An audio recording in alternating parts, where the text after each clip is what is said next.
मैं दुख प्रकट करता हूँ और जिन लोगों ने अपने प्यारों को खोया, गहरी निंदा है मुझे।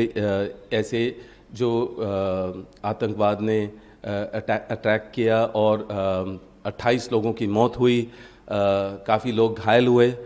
जो घायल हुए हैं, मुझे यही है कि वो स्वस्थ हों जल्दी से जल्दी, और मेरे तरफ से जो भी मैं कर पाऊँगा मैं करने के लिए तैयार हूँ। ऐसी जो मुद्दे होते हैं, जो टेररिस्ट, जो आतंकवाद हैं, जो सोच रहे हैं इससे उनके जो मुद्दे हैं वो उजागर होंगे। ये बहुत ही कमज़ोर तरीका उन्होंने अपनाया है कि जो निहत्थे लोग हैं, जो छुट्टी बनाने गए हैं, जिनकी अभी अभी शादी हुई है, और कुछ फोर्सेस के लोग हैं, आईबी के लोग हैं, तो उनके ऊपर ऐसे वार करना बिल्कुल गलत है। मेरी संवेदना जिनकी जो लोग अपने प्यारों को खोए हैं, गहरी संवेदना उन लोगों के साथ है। 28 लोग मेरे ख्याल से हैं जो जिनकी मृत्यु हुई, और काफ़ी हैं जो घायल हुए हैं। अब मैं यही कहूँगा कि मुझे हमेशा लगा है, और ये मेरी सोच है, ना कांग्रेस की सोच है, ना मेरे परिवार की सोच है, कि मैं लोगों के बीच में रहता हूँ, मेरा अनुभव है लोगों का, और लोगों से मैं सीखता हूँ, चाहे वो हिंदू हों या मुसलमान हों या अगर सिख हो या ईसाई हों, कि मैं उनकी बात हमेशा बुलंद करता हूँ।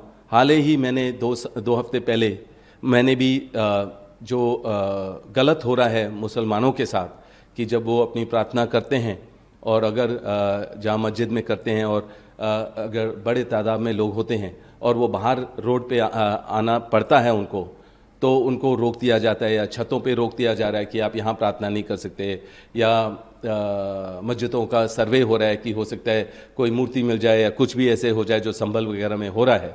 और अगर आप बाबर या औरंगज़ेब की बात करते हैं तो माइनॉरिटीज़ को दुख लगता है, उनको दुख महसूस होता है।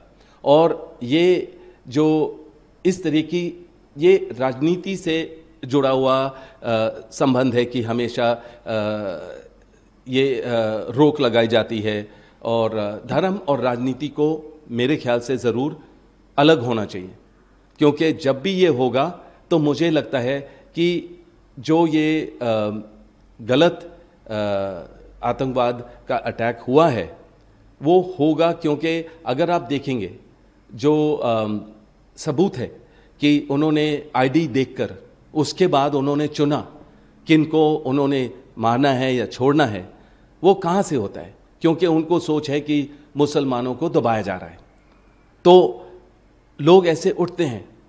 तो मैं उसके बिल्कुल खिलाफ हूँ, बिल्कुल खिलाफ हूँ।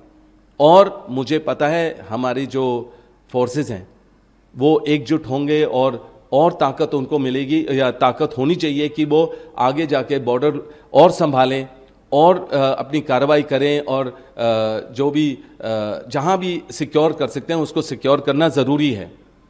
पर जब तक हम एकजुट नहीं होंगे और हम लोग अपने देश के अंदर सेक्युलर नहीं होंगे, मुझे लगता है कि जो भी बॉर्डर कंट्रियाँ होंगी, देश होंगे, वो ज़रूर उस समय को गलत समय लेकर अपनी जो उनकी सोच है, वो सोचते हैं हमारी जो मुद्दे हैं, जो सोच है, वो और उजागर होगा अगर हम इस तरीके की एक्शन लेंगे।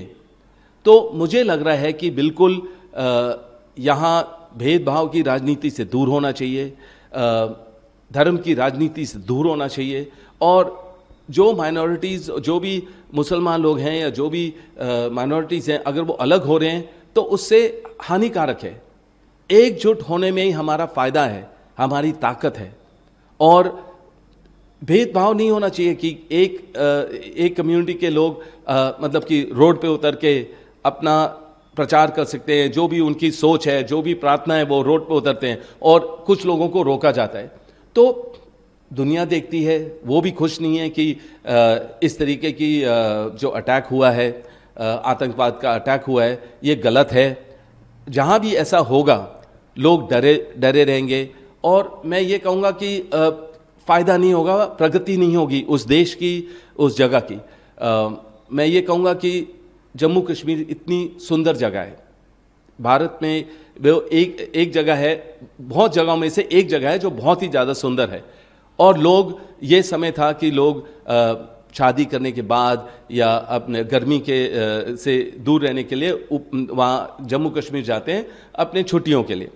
अब छुट्टियाँ, वो निहत्थे लोग हैं, छुट्टी पे गए हैं, उनके ऊपर ऐसा एक्ट हुआ है जो मतलब कि बहुत ही गलत है। दुख होता है मुझे ये देखकर, और मुझे लग रहा है कि वहाँ के जो नागरिक हैं, जो अब उनकी रोज़गार टूरिज़्म से है, अब उनकी रोज़गार में भी परेशानी आएगी। तो मैं कहूँगा जो सेंट्रल गवर्नमेंट है उनको जितने भी वहाँ के नागरिक हैं जो बेरोज़गार होंगे उनको सहायता देना बहुत ज़रूरी है। और आप देखेंगे अभी उस तरफ ये जो धार्मिक भी दौरा होता है सब लोगों का, अमरनाथ यात्रा होता है, तो उसमें भी बाधा होगा। तो उसमें भी हमें देखना है कि हम कैसे सुरक्षित रहें, कि अगर हम अपनी प्रार्थना करने जा रहे हैं और हमारे जो सुरक्षा बल है वहाँ, मुझे पता है कि वो और मजबूत होंगे अब, और सोच और सतर्क होंगे वहाँ, कि मतलब कि यहाँ दोबारा ऐसी घटना ना घटे। और मेरी विनती यही है कि धर्म और राजनीति को अलग रखिए और एकजुट रखिए, सबको अलग अलग नहीं होना चाहिए, क्योंकि देश कहीं भी होता है वो वार तभी करेगा जब हम एकजुट नहीं हैं। और सारी पार्टियों को अपने जो भी सोच है, अलग सोच होती हैं ठीक है, पर एकजुट होकर हमें इसका सामना करना है और पाकिस्तान को भी बहुत ही कड़ा जवाब देना है। और ये चीज़ हम बिल्कुल बर्दाश्त नहीं करेंगे और हम इसके खिलाफ हैं और लड़ते रहेंगे इसके खिलाफ कि अगर ये दोबारा होना नहीं चाहिए। पर मैं कहूँगा कि जब हम एकजुट होंगे और मजबूत होंगे, किसी में हिम्मत नहीं होगी कि हमारे साथ हमारे लोगों को, निहत्थे लोगों को ऐसे जुर्रत कभी भी मारने की या कभी भी ऐसा अटैक करने की।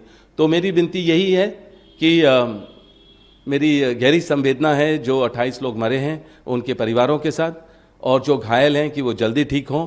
अगर मेरे से कुछ भी हो पाएगा, कुछ भी सामग्री या कुछ भी दे पाऊंगा, मैं ज़रूर भेजने के लिए शामिल हूँ, तैयार हूँ। और मैं फिर भी लोगों के लिए अपनी बात रखूँगा, उनकी बात बुलंद करूँगा। जैसे मैंने कहा, चाहे आप मुझे ईडी के पास भेजो या कहीं भी भेजो, जो भी गलत अत्याचार हो रहा है हमारे देश में, चाहे मणिपुर हो या कहीं भी हो, मैं उसके खिलाफ हूँ और मैं ज़रूर आवाज़ उठाऊंगा लोगों के लिए। हमसे जुड़े रहने के लिए हमारे YouTube चैनल को सब्सक्राइब करें और नई वीडियो की नोटिफिकेशन के लिए बेल आइकॉन को दबाएं।